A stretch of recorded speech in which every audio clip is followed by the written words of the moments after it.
As the country grapples the effects of the coronavirus disease, the government wants the momentum of its Build project unhampered. The Interagency Task Force for the Management of Emerging Infectious Diseases has allowed the resumption of limited work in 13 rail projects amidst the imposition of enhanced community quarantine in the different areas of the country.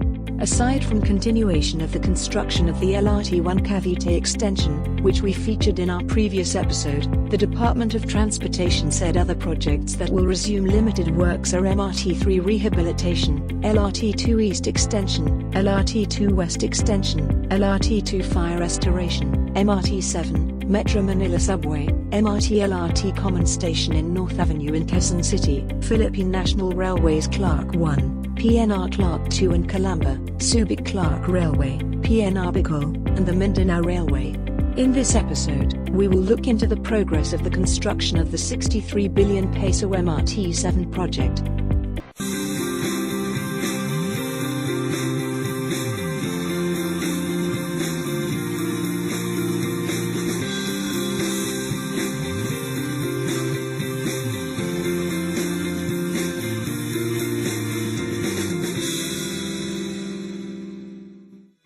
The Metro Rail Transit Line 7 or MRT-7 is almost 60% complete.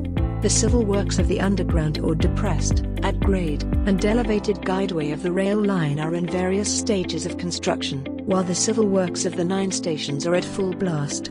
Moreover, for the rolling stock and electrical and mechanical works, 108 cars have already been completed, while the installation of track works are underway. This 62.7 billion peso project will soon connect San Jose del Monte in Bulacan to the existing train system in North Avenue, Quezon City, via a 23-kilometer elevated railway. There will be 14 stations in total, and the Department of Transportation says that the construction of 9 of these stations is now in full swing. Once operational, the new train line is expected to ferry anywhere between 300,000 to 850,000 passengers daily. It will be connected to the existing LRT-1 and MRT-3 lines, along with the Metro Manila Subway that is also currently under construction, through a common station. Travel time between Bulacan and Quezon City is expected to be reduced to 34 minutes through the MRT-7. Conglomerate San Miguel Corporation of Tycoon Ramon Ang is the winning bidder of the project through a public-private partnership scheme. The project has faced hurdles despite having finished more than half of it.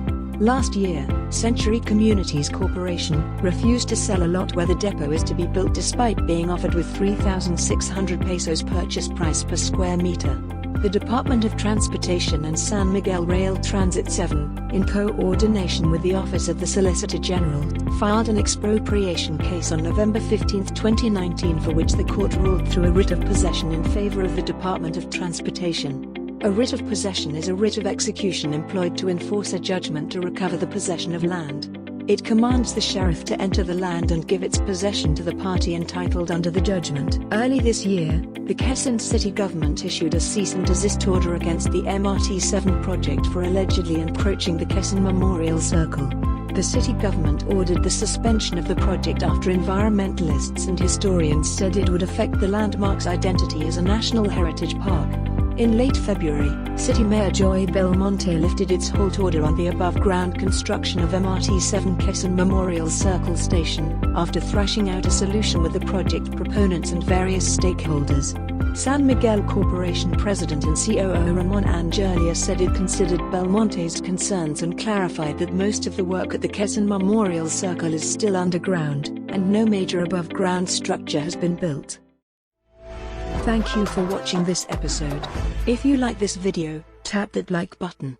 If you are interested in knowing the status of the rest of Build projects, hit that subscribe and bell buttons below.